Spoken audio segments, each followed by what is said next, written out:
Narito ang ibang balitang tinutukan ng 24 Oras Weekend. Huli ka ang isang lalaking nanloob pero bigong nakalabas sa tinarget niyang convenience store sa Teresa Rizal. Nakatutok si Bea Pinlac. Aligagang 29 anyos na lalaking ito na mailatag ang hagdang yan sa isang convenience store sa barangay San Gabriel, Teresa Rizal, Biyernes ng madaling araw. Ang hagdan, gagamitin umano niya para tumakas matapos pasukin at pagnakawan ang tindahan. Binuksan niya yung bubong, no? Ginunting niya, no, yung panggunting sa mga metal sheets. And he was able to enter the establishment. Nang makapasok ng convenience store, ang pinuntirya ng suspect, ang vault at cash register.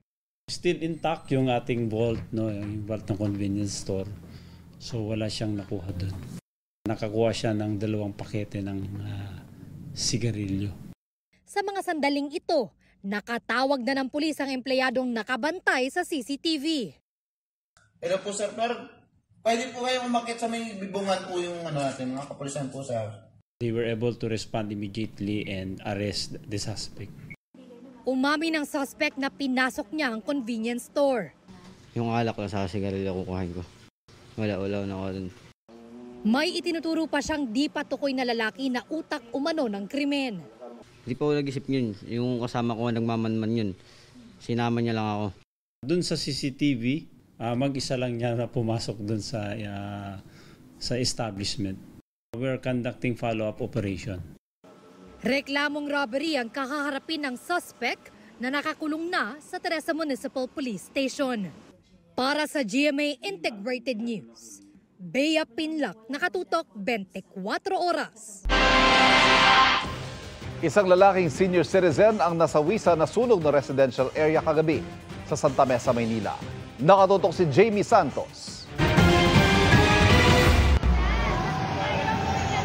Naglalagablab ang apoy na tumupok sa ilang bahay sa V-Mapa Street sa Santa Mesa, Maynila, pasado alas 9 kagabi.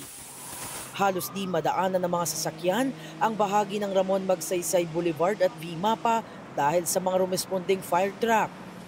Umabot sa ikalawang alarma ang sunog na naapula pasado alas 10 ng gabi. Sa kasamaang palad, meron po tayo isang casualty, isa po siyang lalaki at ito po ay nasa 72 years old po. Ayon sa asawa ng biktima, nang malaman ng kanilang apo na may sunog sa kanilang lugar, agad daw nitong pinuntahan ang natutulog na lolo. Dumilat naman daw ang biktima at tumingin sa apo, pero nakainom. Umano lang siya. Ganun lang. Siguro wala na, talagang lasing na lasing pa at saka antok. Nasusunog na yung dana ng bahay. Kaya yung apo ko kasama niya, tumalo na lang. Ayon sa BFP, 6 na bahay ang apektado. Nasa 250,000 pesos ang halaga ng pinsala ng sunog. Pansamantalang mananatili sa daycare center ng barangay ang humigit kumulang 30 pamilya o nasa 80 residenteng nasunugan. Patuloy pang iniimbestigahan ng BFP ang sanhi ng sunog. Para sa GMA Integrated News, Jamie Santos, nakatutok 24 oras.